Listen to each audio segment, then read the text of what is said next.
Hello students, नंद academy के YouTube channel में आपका स्वागत है। आज हम क्लास 10 यूपी बोर्ड जो पहला चैप्टर है हमारा वास्तविक संख्या का जो पहला एक्सरसाइज है 1.1 उसको सॉल्व करने जा रहे हैं। पहला क्वेश्चन है आपका, यूक्लिड विभाजन एल्गोरिदम की सहायता से निम्नलिखित के एचसीएफ ज्ञात कीजिए। अब ये यूक्लिड विभाजन एल्गोरिदम क्या होता है इसको हमने पिछली वीडियो लेक्चर में समझाया हुआ था। ठीक, अब उसी की सहायता से हम क्या करेंगे, एचसीएफ फाइंड करेंगे।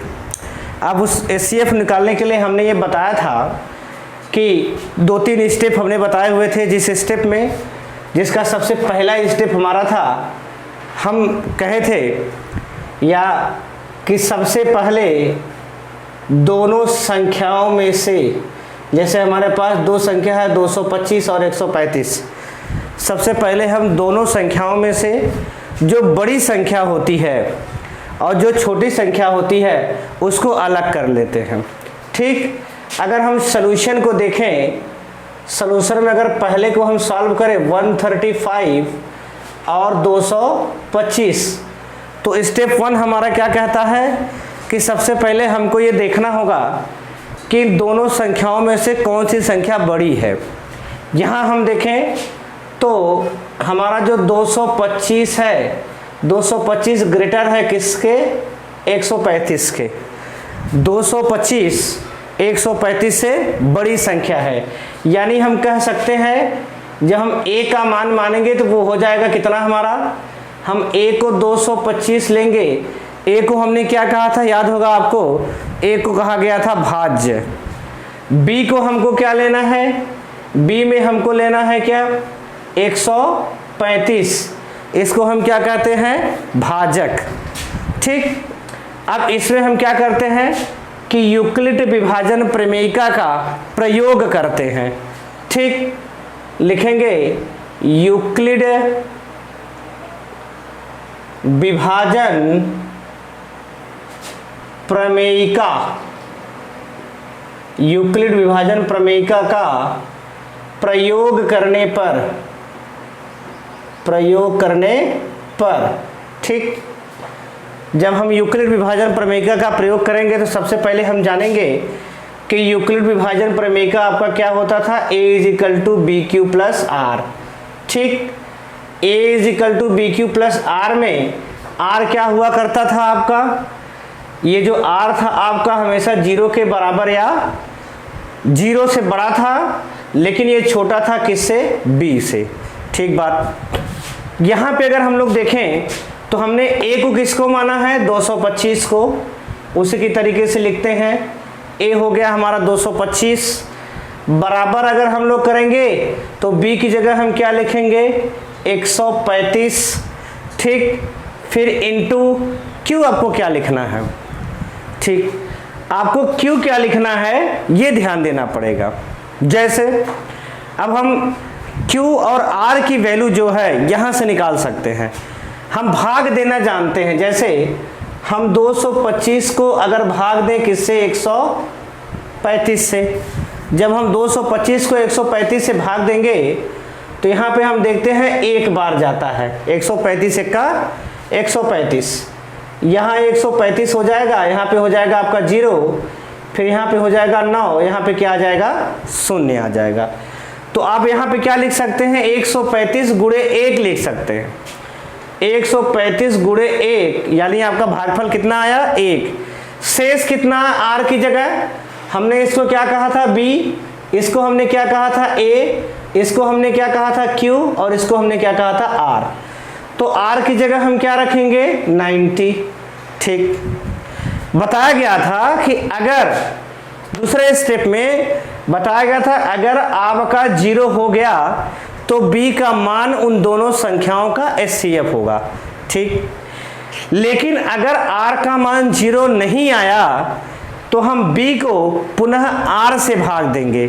ठीक, किसको किससे भाग देना है, b को पुनः r से। b की वैल्यू आपकी कितनी, 135 बराबर कितना हो जाएगा, अब यहाँ पे क्या लिखेंगे, b क्या लेना है, 90, फिर मल्टीप्लाइड बाई फिर आप यहाँ डिवाइड करके इसको चेक कर सकते हैं। आगे आपका 135, भाग देंगे आप इसको किससे, 90 से। फिर आप यहाँ 1 लिखेंगे, यहाँ आ जाएगा 90, आपका आ गया 5, यहाँ लिख देंगे 4। ये हो जाएगा आपका A, ये हो जाएगा B, ये हो जाएगा Q, और ये क्या हो जाएगा आपका फिर से R। फिर यहाँ आप लिखना चाहेंगे तो लिख सकते हैं 1 प्लस क्या लिख सकते हैं 45। बात क्लियर, ठीक। अब हम यहाँ देखें R हमारा पूरा 0 नहीं आया। जब R 0 नहीं आया तो इस प्रोसेस को हम और आगे बढ़ाते जाएंगे। फिर हम क्या करेंगे, यहाँ पे लिखेंगे 90, क्यों, क्योंकि B में हम R से भाग देते हैं, इज इक्वल टू कितना हो जाएगा आपका 45, फिर मल्टीप्लाइड बाई B में R से भाग देना है। B आपका क्या है 90, R आपका क्या है 45, भाग देंगे आप देखें तो 2 बार जाएगा, 45 गुना हो जाएगा क्या यहाँ पे 90, आ गया 0, और ये भी आ गया आपका आ गया क्या 0। तो यहाँ हम लिख सकते हैं 2, फिर प्लस लिख सकते हैं क्या 0। यानी यहाँ पे अगर हम लोग देखें तो R की वैल्यू क्या हो गई 0, R की वैल्यू 0 हो गई। यानी जिस B के मान पर R का मान 0 हो जाता है वही B आपका क्या होता है, उन दोनों संख्याओं का HCF कहलाता है। तो यहाँ पर B कौन था, ये। यानी हम कह सकते हैं कि अतः HCF लिखने का तरीका समझिए। आप लिखेंगे HCF, फिर लिखेंगे 135, लिखेंगे 225 इज इक्वल टू लिखेंगे 45। यानी इन दोनों का HCF आपका कितना हो जाएगा 45। ठीक, ये हो गया आपका क्वेश्चन नंबर फर्स्ट हो गया। अब इसी का हम सेकेंड पार्ट जरा ट्राई करें। मेथड आपका वही है, मेथड आपका कैसे अप्लाई करना है, फिर वही चीज अगर हम लोग देखें तो यहाँ पे देखें सेकेंड क्वेश्चन आपका क्या है 196 38,220। ठीक, आपका आ गया 196 38,220। वही स्टेप यहाँ पे अगर हम लोग देखें तो 38,220 जो आपका ग्रेटर है 196 से। यानी अगर हम A की वैल्यू लेंगे तो ये हो जाएगा 38,220, और B लेना चाहेंगे तो हो जाएगा 196। ठीक, फिर हम क्या करेंगे, यूक्लिड विभाजन प्रमेयिका का प्रयोग करेंगे। यूक्लिड विभाजन प्रमेयिका से, ध्यान से देखिएगा, विभाजन प्रमेयिका से जब आप यूक्लिड विभाजन प्रमेयिका को लगाएंगे इसमें, तो आप यहाँ पे कह सकते हैं A की वैल्यू कितनी, यानी 3 8, पहले लिख लें उसको, A is equal to BQ plus R। ठीक बात। फिर आप यहाँ पे चाहें तो लिख सकते हैं 38,220 इज इक्वल टू B की वैल्यू यानी BQ, ये हो जाएगा आपका 196 मल्टीप्लाइड बाई Q, और R को अभी आप डिवाइड करके जब दोनों संख्याओं को भाग देंगे, भाग देने के बाद आप उसको क्या कर सकते हैं, प्राप्त कर सकते हैं। जैसे यहाँ हम भाग देने जा रहे हैं 38,220 भागे आपका जाएगा कितना 196। ठीक, जब आप यहाँ से लेके जाएंगे एक बार, 2 तो जाएगा नहीं, आ जाएगा आपका क्या 196। 2 ट्राई कर लेते हैं, 2 6 12 हो जाएगा, 2 9 18 19 हो जाएगा, फिर 2 का 2 हो जाएगा, और एक क्या हो जाएगा आपका 3, ज्यादा हो जा रहा। ठीक बात। यानी एक बार लेके जाएंगे तो ये हो जाएगा आपका 12 में से 6 गया 6, फिर आपका बच जाएगा यहाँ 7, 17 में से 9 गया 8, फिर आपका बच जाएगा यहाँ पे 1। फिर आप 2 को क्या करेंगे, नीचे लेके आएंगे। ठीक, फिर आप कितना बार लेके जा सकते हैं 9 बार अगर आप लोग ट्राई करेंगे तो हो सकता है 9 चला जाए। 9 6 54 होता है आपका, और 9 9 81। ध्यान दीजिएगा, 9 6 54 और 9 9 81, और 81 और 5 आपका मिलके हो जाएगा क्या 86। फिर क्या हो जाएगा 9 1 का 9, और 9 8 क्या हो जाएगा आपका 17। यानी आप 9 टाइम्स लेके जा सकते हैं। 9 6 54 हो जाएगा आपका, 9 9 81, 81 और 5 मिलके 86, फिर 9 1 का 9, 9 8 17। फिर अगर आप लेके जाएंगे यहाँ पे 12 में से 4 गया आपका हो जाएगा 8। फिर यहाँ 15 में से हो जाएगा 6 9, फिर यहाँ पे 0, यहाँ पर भी क्या आ जाएगा 0। फिर आप 0 लेके आ सकते हैं। ठीक, जब आप 0 लेके आएंगे तब कितना बार जाएगा, आप यहाँ से अगर ट्राई करें तो हो सकता है 5 बार जाए। 5 चेक करें, 5 6 30, 5 6 30 हो जाएगा, 5 9 45, 3 48, 5 1 का 5 4 9। अगर आप 5 लेके जा रहे हैं तो 5 6 30 हो जाएगा, फिर 5 9 45, 3 48, फिर 5 1 का 5 4 9। ये आपका हो गया 0। यानी है ये हो जाएगा आपका B, ये है आपका A, ये है आपका Q और ये क्या है आपका R। यानी इसको लिख सकते हैं 195 195 प्लस क्या लिख सकते हैं 0। आपने यहाँ पे देखा एक ही स्टेप में R हमारा क्या हो गया 0।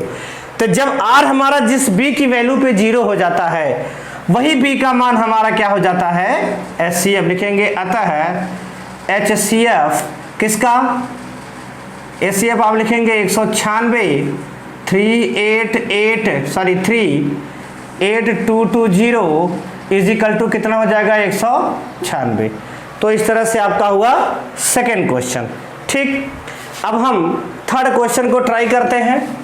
जैसा कि आपका तीसरा क्वेश्चन दिया है, ठीक, तीसरा क्वेश्चन आपका है 867 और 255।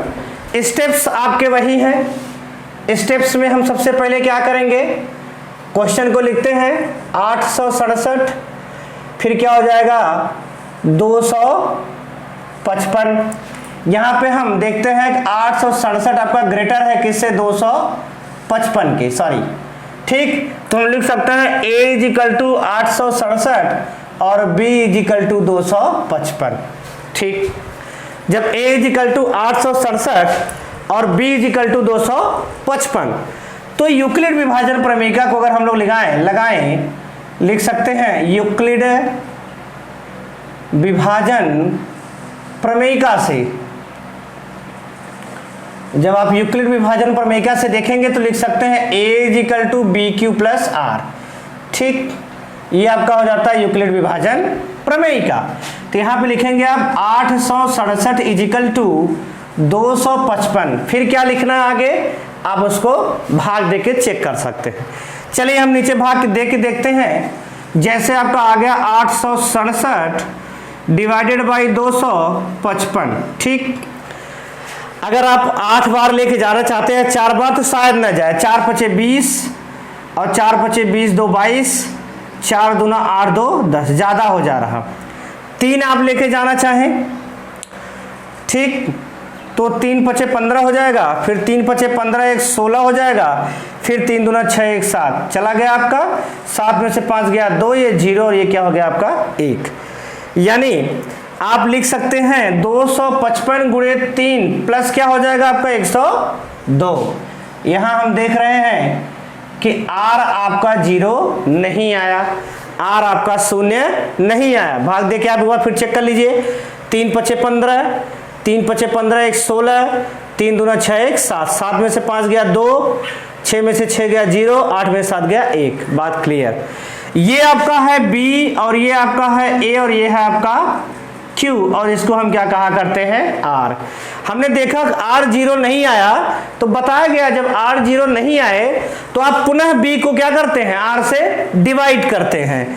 यानी हम फिर से लिख सकते हैं यहाँ पे 255 इजिकल टू लिख सकते हैं 102 गुणे, अब देखते हैं कितना आता है, ट्राई कर लेते हैं इसी में डिवाइड करके। 255 एक बार आपका जाएगा, आप देख सकते हैं 2 बार जा सकता है, 2 लेके जाएंगे, 2 दूना 4 हो जाएगा, 0 हो जाएगा, 2 1 का 2 हो जाएगा। यहाँ आपका आ गया 1 5 और 0। एक बार फिर से मल्टीप्लाई करके चेक कर लीजिए, नहीं तो क्वेश्चन गलत आ जाएगा तो आपको फिर से करना पड़ेगा। जैसे यहाँ पे हो गया 2, 2 दूना 4 हो गया, फिर 0 हो गया, 2 1 का में 2, 5 में से 4 गया 1, 5 हो गया 0 हो गया। यानी यहां पे देखेंगे तो आपका B हो जाएगा, ये देखेंगे A हो जाएगा, और ये क्या हो गया आपका Q, और ये क्या हो गया आपका R। यानी लिख सकते हैं 102 गुणे 2 और प्लस आपका क्या बच गया 51। फिर से 0 नहीं आया, फिर वही प्रोसेस। फिर से हम क्या करेंगे, 51 को डिवाइड 51 से भाग देंगे किसमें, 102 में। अब हम देखें तो यहां पे लेके जाना चाहे 2 बार आपका चला जा रहा है बड़ी आसानी से, 2 1 का 2, 2 5 10, आ गया क्या ये 0। यानी आप यहां पे लिख सकते हैं 102 इजिकल टू लिख सकते हैं 51 मल्टीप्लाइड बाई 2 प्लस 0। अब यहां पे आप देखिए तो R आपका क्या आ गया 0। जब R आ गया 0 तो B की वैल्यू क्या होगी, लिखेंगे अतः HCF किसका किसका आप निकाल रहे हैं, 867 255 इजिकल टू कितना हो जाएगा आपका 51। Okay done. तो इस तरीके से क्वेश्चन नंबर 1 के जो हमारे 3 पार्ट थे, हमने तीनों पार्ट को बहुत ही बेहतर तरीके से आपको बताया। आप इसको एक बार ट्राई करिएगा और प्रैक्टिस करिएगा। ढेर सारे क्वेश्चन ऐसे एग्जाम्पल्स में आपको साइड बुक आपके पास होगी, खूब ट्राई करिएगा, ढेर सारे क्वेश्चन को सॉल्व करिएगा। नोट कर लीजिए इसको, आपको 2 मिनट 2 सेकंड का समय दे रहे हैं।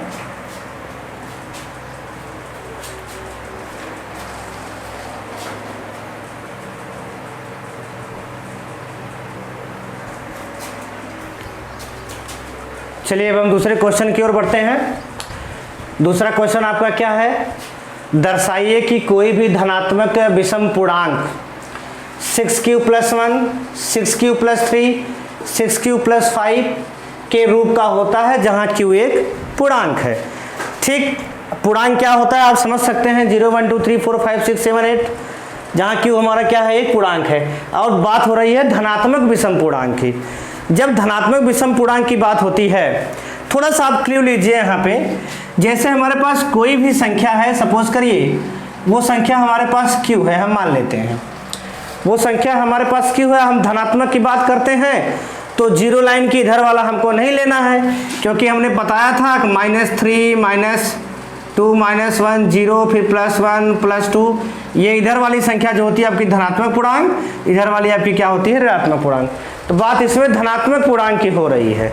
ठीक बात, यानी इतनी चीज़ों को हम क्या करेंगे, उसी चीज़ों को लेंगे जो हमारे धनात्मक पूर्णांक होते हैं।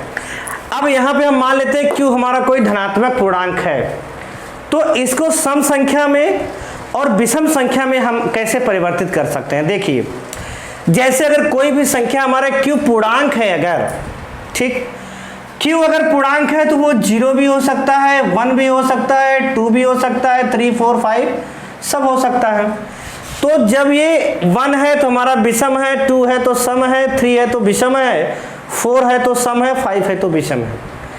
इसको हम ऐसा तरीका अपनाते हैं कि हम कुछ ऐसा टाइप्स इसमें बना दें, कुछ ऐसी चीज लिख दें इसके साथ कि हमेशा हम q की वैल्यू चाहे जो रखें, हम q का मान चाहे जो रखें, ये हमेशा किस में आए, सम संख्या में आए। तो इसका हमारे पास एक तरीका है, हम इस संख्या के साथ किसी भी सम संख्या का क्या कर देते हैं, गुणा कर देते हैं। 2 से कर सकते हैं, 2 से कर सकते हैं, 4 से कर सकते हैं, 6 से कर सकते हैं, ऐसे कर सकते हैं किसी भी सम संख्या। अब हम यहाँ पे अगर चेक करें तो q की वैल्यू अगर 1 रखेंगे, q की वैल्यू 1 रखेंगे तब भी आ जाएगा 2 × 1 = 2 सम संख्या। q की वैल्यू हम लोग 2 रखेंगे तब भी आ जाएगा ये कितना, सम संख्या। q की वैल्यू आप लोग 3 रखेंगे तब भी आ जाएगा ये सम संख्या। तो इस तरीके से कोई भी नंबर हो आपका, कोई भी नंबर हो, q की जगह आप कुछ भी रख के देख लीजिए, हमेशा क्या आएगा, सम संख्या। और हम ये जानते हैं कि सम संख्या के में अगर हम 1 जोड़ दें तो वो तुरंत क्या हो जाती है, विषम संख्या।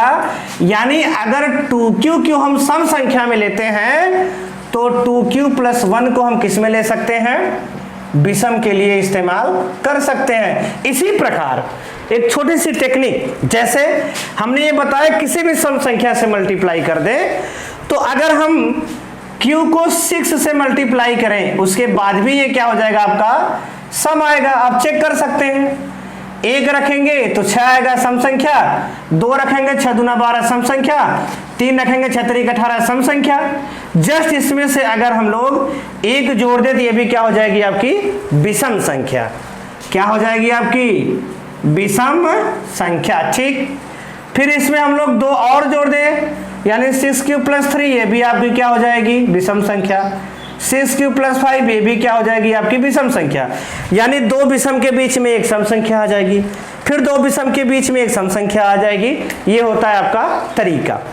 तो क्वेश्चन में यही कह रहा है कि दर्शाइए कि कोई भी धनात्मक विषम पूर्णांक। तरीका तो हमने आपको बता ही दिया, 6³ + 1 6³ + 3 6³ + 5 कैसे है विषम। क्योंकि जगह 1 रखेंगे 6 दूना 12 6 का 6 1 7 विषम संख्या। क्योंकि जगह हम लोग 2 रख दें 6 दूना 12 1 13 विषम संख्या। किसी में भी रख के आप ट्राई कर सकते हैं, आएगा धनात्मक विषम पूर्णांक। लेकिन ये तो हमारा हो गया सामान्य। इसी चीज को हम यूक्लिड विभाजन प्रमेयिका के द्वारा समझना चाहते हैं। जैसे गौर करते हैं यहाँ पे, तो अगर हम देखें यूक्लिड विभाजन प्रमेयिका की सहायता से इसको कैसे करेंगे तो ये हो जाएगा आपका। देखिए हम यहां से देखते हैं 6³ + 1 6³ और यूक्लिड विभाजन प्रमेयिका को लगाने के लिए सबसे पहले आपको किसी भी समीकरण को a = bq + r के रूप में लिखना पड़ेगा। ठीक, चलिए मान लेते हैं जब इसको आप a = bq + r के रूप में लिखना आपको पड़ेगा तो जहां पर a आपका क्या होता है, हमने इसको भाज्य मानते हैं, इसको हम मानते हैं भाजक, और इसको क्या में लेते हैं भागफल, और ये क्या होता है आपका शेष। ठीक, तो यहां पर सबसे पहले हमको भाज्य की जरूरत पड़ेगी। अगर इस 6³ + 1 की ओर हम लोग गौर करें तो 6³ + 1 ये आपका b हो जाएगा, ये आपका क्या हो जाएगा q हो जाएगा, ये हो जाएगा प्लस, ये हो जाएगा आपका r।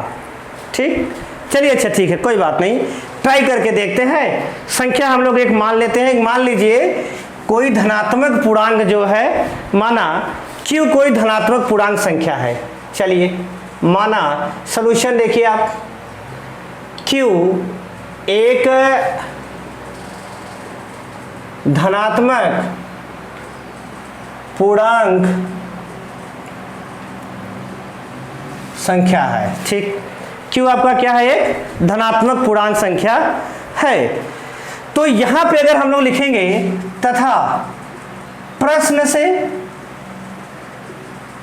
आप b = क्या ले सकते हैं 6, b = क्या ले सकते हैं 6, तब आप लिख सकते हैं a = bq + r, a = bq + r से, या लिख सकते हैं इसको यूक्लिड विभाजन प्रमेयिका से।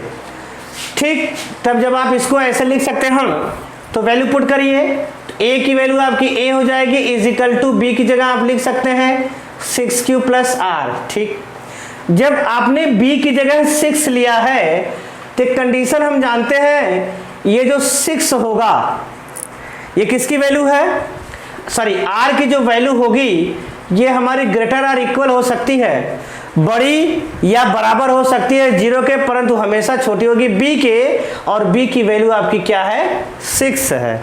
तो इस समीकरण से अगर हम लोग देखें, याद होगा आपको पहले लेक्चर में ये बताया गया था कि जब r की वैल्यू जब b की वैल्यू आपकी जो आती है, अगर आपकी b की वैल्यू 2 है, यानी आप संख्या 2 से भाग देते हैं तो r आपका आता है 0 और 1। अगर b की वैल्यू आपकी 3 है तो r आपका आता है 0 1 2। अगर b की वैल्यू आपकी क्या है 4 है तो ये आपका आता था 0 1 2 और 3। b की वैल्यू अगर 5 है तो r आपका क्या आता था 0 1 2 3 और 4। b की वैल्यू अगर आपका 6 है तो r आपका क्या आएगा 0 1 2 3 4 और 5। इतनी सारी चीजें आ सकती हैं, ऐसा आपको पहले वीडियो लेक्चर में बताया गया है।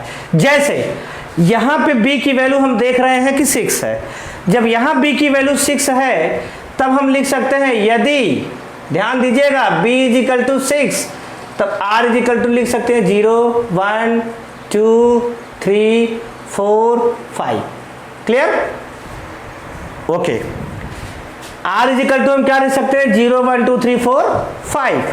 अब यहां पे हम क्या करेंगे, इसको वैल्यू पुट करेंगे इसमें a = bq + r और इसमें से हम क्या करते हैं, आर की वैल्यू रख रख के सबको पहले से सजा लेते हैं, थोड़ा सा लिख लेते हैं। ध्यान दीजिएगा, यहाँ पे हम अगर हम कंडीशन सारी लगाएं, जब r इज इक्वल टू 0, ध्यान दीजिए, जब r इज इक्वल टू 0 तो a is equal to 6q, ठीक।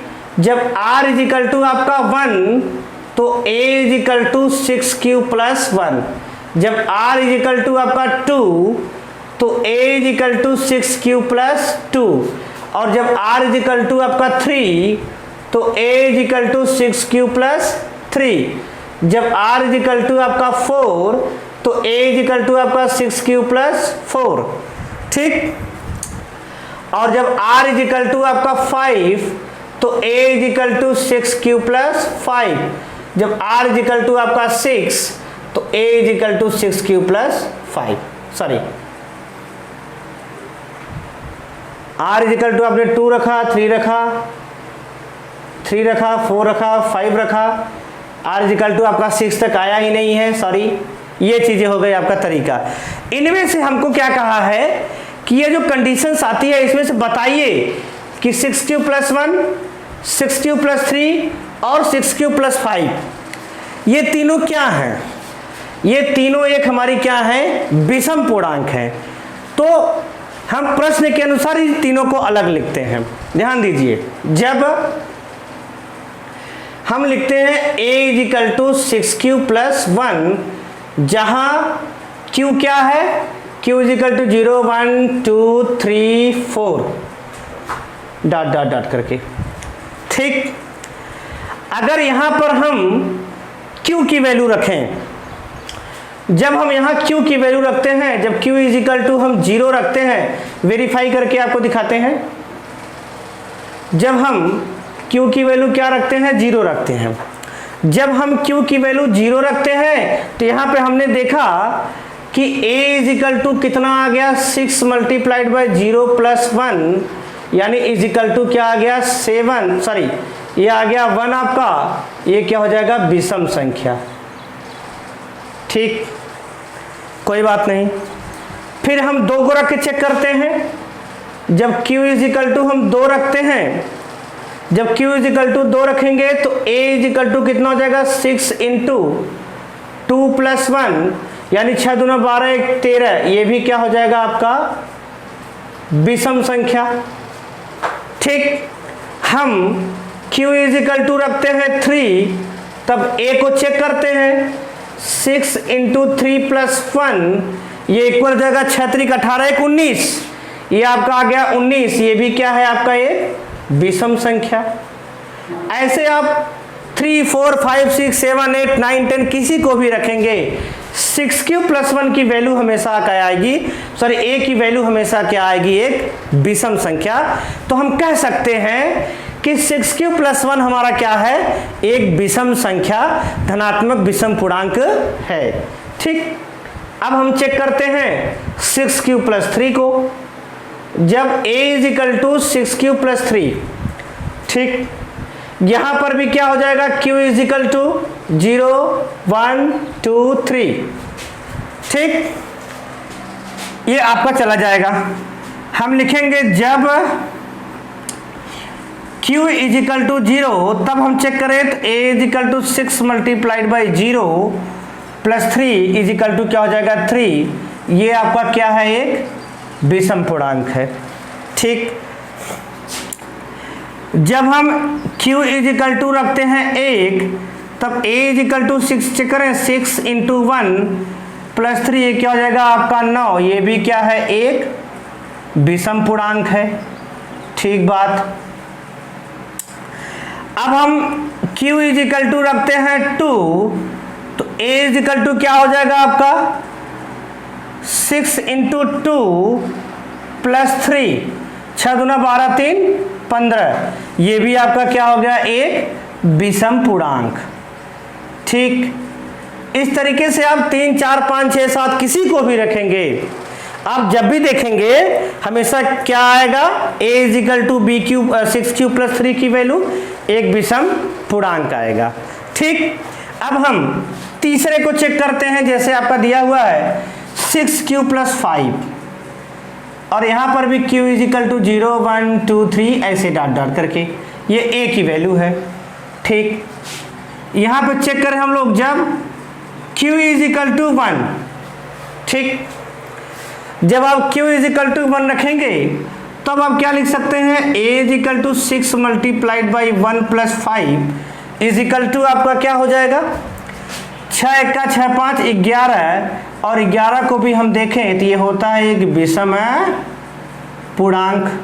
ठीक, जब हम q इज इक्वल टू 2 रखते हैं, a is equal to 6 into 2 plus 5, 6 दूना 12, अब 12 5 क्या आ जाएगा आपका 17, ये भी आपका होता है एक विषम पूर्णांक। तीसरा रख के चेक कर लेते हैं, जब हम q इज इक्वल टू रखते हैं, सॉरी हमने 0 नहीं रखा, अगर आप यहाँ पे 0 रखे होते q इज इक्वल टू 0 तो ये आ जाता 5 भी आपका क्या होता, विषम पूर्णांक। q इज इक्वल टू 3 रखें तो a इज इक्वल टू कितना हो जाएगा, a इज इक्वल टू हो जाएगा आपका 6 into 3 plus 5 is equal to 6 3 18 5 23, ये भी है आपका विषम पूर्णांक। तो इस तरीके से आप कोई भी वैल्यू रखिए q का, 6q प्लस 5 जो होगा वो हमेशा क्या देगा, हमेशा एक धनात्मक विषम पूर्णांक देगा। तो अतः हम कह सकते हैं, चलिए आपका कंक्लूजन लिख दिया जाता है, लिख सकते हैं अतः 6q plus 1 6q plus 3 6q plus 5 एक धनात्मक विषम पूर्णांक है, विषम पूर्णांक के रूप का होता है, विषम पूर्णांक के रूप का होता है। ठीक, अब हम अगला क्वेश्चन बताते हैं, तब तक आप लोग क्या करिए, इसको नोट कर लीजिए।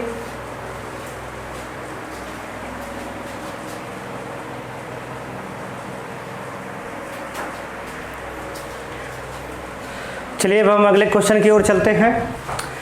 क्वेश्चन नंबर 3 आपका है, किसी परेड में 616 सदस्यों वाली एक सेना आर्मी की टुकड़ी को 32 सदस्यों वाले एक आर्मी बैंड के पीछे मार्च करना है।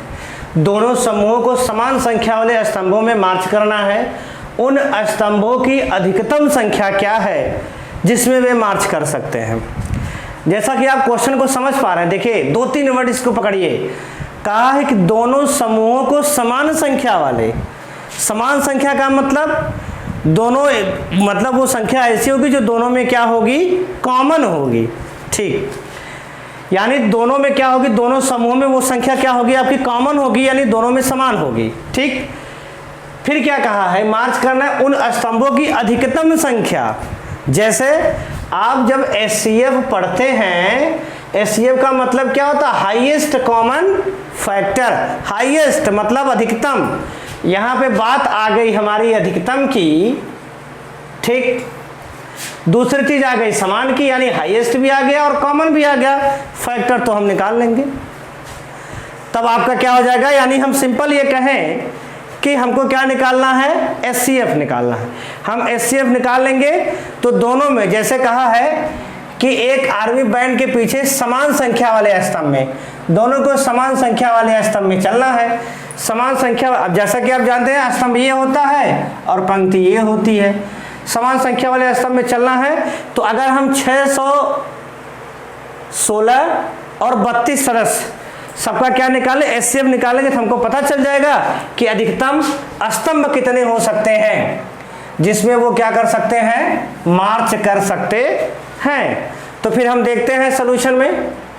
सॉल्यूशन आपका क्या कहता है, जो दिया है उसको लिखिए पहले। कुल सदस्यों की संख्या कितनी है, परेड में 616 सदस्यों की सेना की संख्या है। सेना में सदस्यों की संख्या, सेना में सदस्यों की जगह 616 है। फिर क्या दिया, आर्मी की टुकड़ी को, इसी का एक टुकड़ा कर दिया, टुकड़ी में सदस्यों की संख्या कितनी है, 32। टुकड़ी में सदस्यों की संख्या ये आपका क्या दिया गया है 32। ठीक, क्वेश्चन में कहा है अधिकतम स्तंभ निकालना है हमको, अधिकतम स्तंभ जिसमें वे मार्च कर सकते हैं, जिसमें वे मार्च कर सकते हैं। ये आपको क्या करना है, कैलकुलेट करना है। एचसीएफ निकालते हैं, देखते हैं एचसीएफ ऑफ क्या हो जाएगा आपका 616 और क्या हो जाएगा 32। इसमें ये नहीं कहा है कि आप इसको यूक्लिड विभाजन प्रमेय से निकालिए या किसी से भी निकालिए, आपको एचसीएफ निकालने के लिए कहा है। तो हम आपको यूक्लिड विभाजन प्रमेय से ही बताने जा रहे हैं क्योंकि आपने उसी को पढ़ा हुआ है। ठीक, यहाँ पे अगर हम लोग a = देखें तो 616 होगा, क्यों? क्योंकि ये बड़ा है और ये छोटा है। b = क्या हो जाएगा 32। ठीक, तो यूक्लिड विभाजन प्रमेय का प्रयोग करें अगर हम लोग यूक्लिड विभाजन प्रमेयिका से, यूक्लिड विभाजन प्रमेयिका से अगर हम लोग निकालें तो a = क्या होता है BQ + R। तो यहाँ पे हम लोग लिख सकते हैं 616 = कितना हो जाएगा, b की वैल्यू 32 × भाग करके चेक कर लेते हैं। जैसे आपका 616 है, भागे आप 32 करते हैं, तो 32 जब करेंगे तो क्या हो जाएगा 3 दूना, ट्राई कर लीजिए, 32 दूना 64 तो जाने वाला है नहीं, एक बार आपका जाएगा तो एक बार आप लेके जाएंगे 32, 11 में से 2 गया, कितना हो जाएगा आपका 9, और यहाँ पे हो जाएगा 5, 5 में से 3 गया 2। बात क्लियर? ठीक, फिर आप लेके आएंगे, कितना हो गया आपका 32, 29 बच गया, यानी यहाँ पे लिख सकते हैं आप 1 प्लस क्या लिख सकते हैं 29। नहीं आया आर की वैल्यू 0, यानी हम लिख सकते हैं r ≠ 0। फिर करेंगे, जब फिर करेंगे तो हम लोग लिखेंगे क्या 32 = 29, फिर क्या हो जाएगा हमारा इनटू, यहां से चेक करें, सॉरी बहुत बड़ी मिस्टेक हुई, माफी चाहते हैं। जैसे आपने यहाँ पे देखा 29 गया, फिर आप एक बार 6 लेके नीचे आ सकते हैं।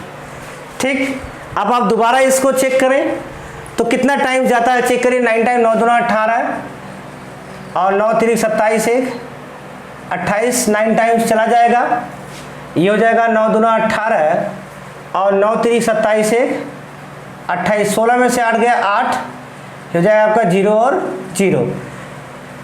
अब यहाँ पे देखेंगे तो 30 लिख सकते हैं आप, कितना इंटू 19 + 8, आर आपका 0 नहीं आया तो फिर आप क्या करेंगे, यहाँ पे पुनः करेंगे 32, फिर हो जाएगा 8 इंटू, यहाँ पे आप 32 से भाग देंगे तो 4 जाएगा, 32 क्या आ गया आपका 0, यानी 4 प्लस क्या हो गया आपका 0। यहाँ पे देखेंगे r = 0, जब r = 0 तो एचसीएफ ऑफ आप लिख सकते हैं, एचसीएफ ऑफ 616 और 32 कितना आ जाएगा आपका 8, क्या आ गया। तो यानी हम लिख सकते हैं कुल स्तंभों की संख्या, कुल स्तंभों की संख्या, कुल स्तंभों की संख्या क्या हो सकती है 8। तो इस तरीके से आप देख सकते हैं कि आपका 3 क्वेश्चन जो है पूरी तरीके से क्या कर दिया गया, सॉल्व करा गया। अगले 3 क्वेश्चन को हम अगले वीडियो लेक्चर में कंटिन्यू करेंगे, तब तक इसको आप लोग नोट करिए। Thank you.